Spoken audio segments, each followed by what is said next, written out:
국정기획자문위원회를 운영해 왔습니다.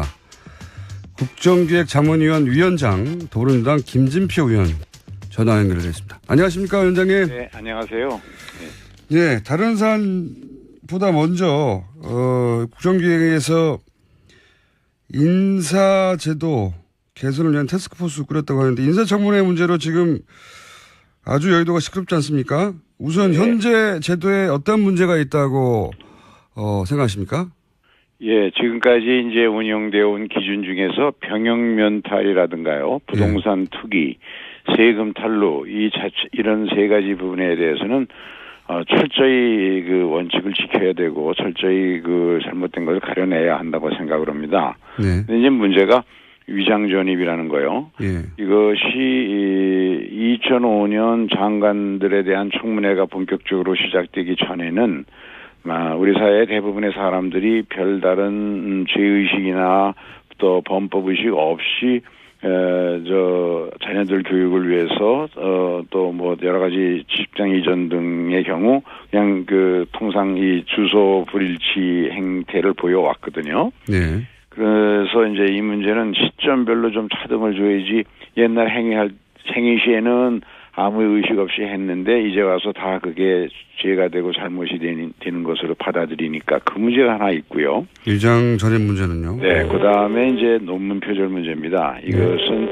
2008년 교육부 가이드라인이 정비되기 전에는 우리나라 위원장님 지금 전화가 네네. 찍찍하는데 예. 네, 가까이 되겠습니다. 네네. 2008년에 교육부 가이드라인이 정비되기 전에는요, 우리나라나 중국이나 이 동양삼국, 일본 이런 나라들이 논문에 대해서 서구 사회보다는 굉장히 관대했습니다. 네. 그런데 이제 이것도 2008년 이전과 이후는 좀 구별해야 되지 않느냐. 하여간 이 위장전입과 논문 표절에 대해서는 고의성이 있느냐, 불법성이 얼마나 심각하냐, 이런 것들을 좀 사안별로 따져볼 필요가 있다. 그런 생각이죠. 왜냐하면 지금 현재와 같이 운영되는 기준을 그대로 적용하게 되면은 행위 시에는 별 문제 없이 다 똑같이 그렇게 해오다가 나중에 이제 우리 사회의 문화규범이나 도덕규범이 바뀌어서 그러면 그 바뀌어진 기준으로다가 모두 재단해서 그걸 가지고 문제를 삼게 되니까 과거에 전공 교체할 때마다 우리 사회의 소중한 인재들을 희생시키는 그런 문제가 있었거든요.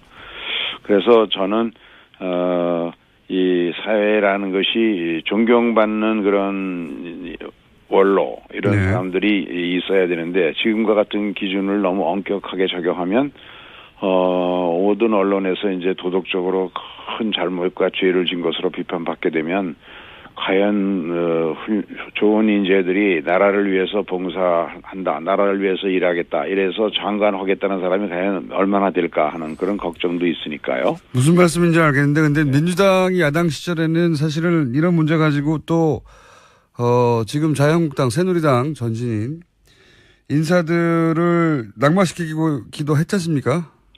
그렇습니다. 그래서 이제 역지사지로 봐야 되는데 저희가 야당일 때도 다만 위장전입이라든가 논문 표절 이런 거를 우리가 지금 얘기하는 2008년 이전의 논문 표절이라든가 위장전입만 가지고 낙마를 시도한 적은 없었다고 됩니다만은 그러나 우리가 잘못한 게 있으면 제가 나서서라도 이 잘못은 우리 사과할 건 사과하더라도 이제는 더 이상 이런 악순환의 고리를 좀 끊어야 하지 않을까. 근데 제 생각에는 도덕성 검증 더 철저히 하더라도 이것을 굳이 공개로 해서 망신주기로 전부 일관할 필요가 있을까.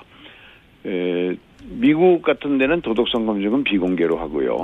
또 우리나라도 경기도의회가 이 도덕성 검증을 비공개로 해서 그 비공개 회의에서도 많은 낙마를 시키는 결과가 나오고 있거든요.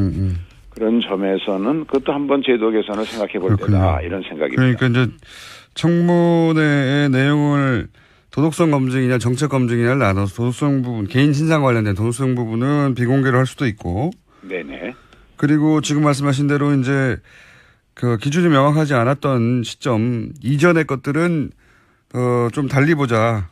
그렇죠. 그래서 얼마나 반복해서 여러 번에 걸친 행위가 있었나, 그리고 고의성이 있었나, 심각한 법규 위반이 있었나, 이런 것들을 그 위장전입과 논문 표절에 대해서는 그 시점을 기준으로 해서 과거에도 그렇게 적용을 해온 점이 있습니다만 좀 분명히 할 필요가 있다 하는 생각을 가지고. 그러면 이 태스크포스가 이 개선안을 언제쯤 마련해서 결국은 이건 법 개정으로 이어져야 되는 거 아닙니까?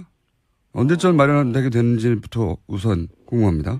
저희 생각은 이제 저희 국정기획자문위원회가 7월 5일까지 끝나는 걸 목표로 지금 하고 있습니다. 그래서 그때까지는 다 결론을 내려고 하는데 이것은 국회 인사청문회에 관한 규정이나 법을 고쳐서 반영할 수도 있겠죠. 그런데 우선 이렇게 만들어지면 정부에서 새로운 그 기준에 따라서 앞으로 모든 인사의 검증을 새 제도로 하지 않을까 하는 생각입니다.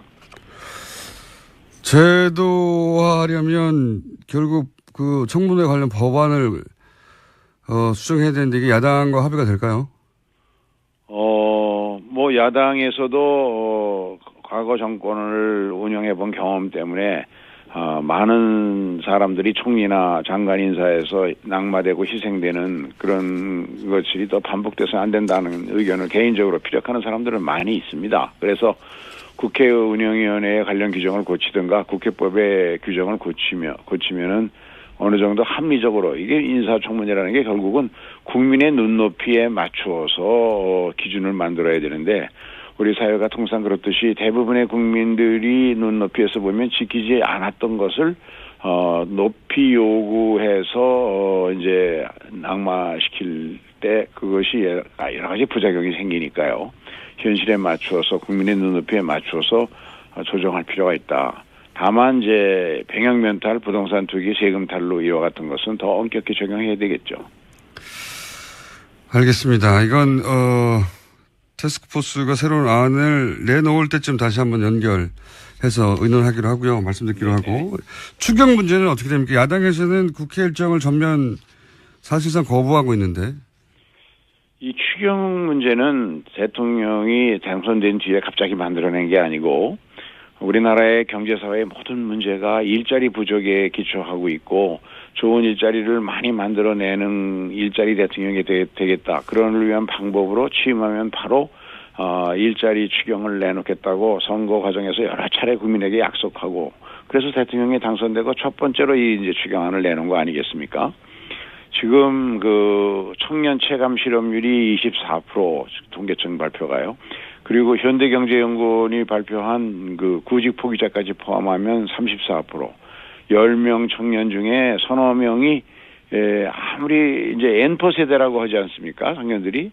그 N퍼 세대라는 게 왜 모든 걸 다 포기할까? 결혼도 연애도 출산도. 이건 결국 좋은 일자리, 원하는 일자리 하나 얻기 위해서 모든 걸 포기하는데 아무리 노력해도 자기 혼자 힘으로는 일자리를 가질 수 없으니까 헬조선 소리가 나오는 거 아니겠습니까? 이게 청년들의 신음소리인데 아마 정치권 특히 야당도 국민들의 이와 같은 목소리는 외면하지 않으리라고 봅니다. 막상 우리 추경안은 이번에 무슨 SOC 사업이라든가 또 선심성 사업 이런 거 일체 없고 또 국가 부채도 하나도 안 늘리고 추가로 더 거칠 세수를 토대로 해서 11조 2천억 모두를 일자리 창출과 연결해서만 편성된 예산이거든요.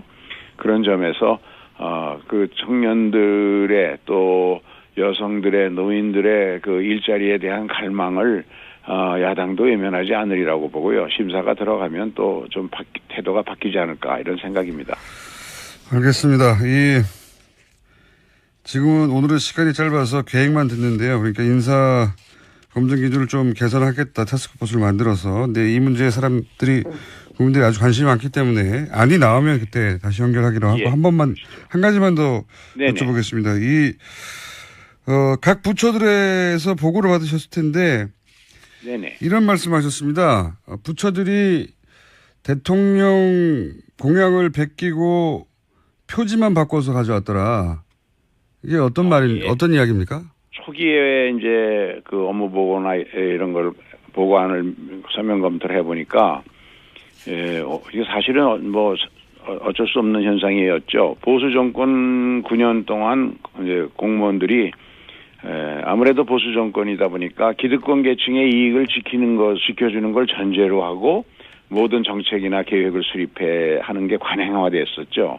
근데 이렇게 되면은 결국 어떠한 형태의 변화나 개혁에도 소극적이라는 것인데 새 정부가 촛불혁명의 요구에 따라서 촛불 시민들의 그 염원에 따라서 적폐를 청산하고 권력기관을 개혁한다든가 그리고 일자리를 만드는 것을 토대로 해서 고용과 그리고 또 성장과 복지가 함께 가는 그런 새로운 새 정부의 이 철학, 이 국정 운영 철학 이것을 가지고 많은 분야를 혁신하고 바꿔야 되는데 그거에 대한 것이 대통령 혼자 뜻으로 되는 건 아니죠. 손뼉이 마주쳐야 되니까 그래서 공직사회 협조를 요청하면서 제가 그런 이야기를 한 적이 있습니다만 동시에 우리 자문위원들이나 전문위원들 보고도 문제를 다룰 때 그 의식에만 앞서서 서생적 문제의식만 가지고 이걸 갈 일이 아니고 상인적 현실 감각도 함께 가지고 가야 되고 어떤 경우에도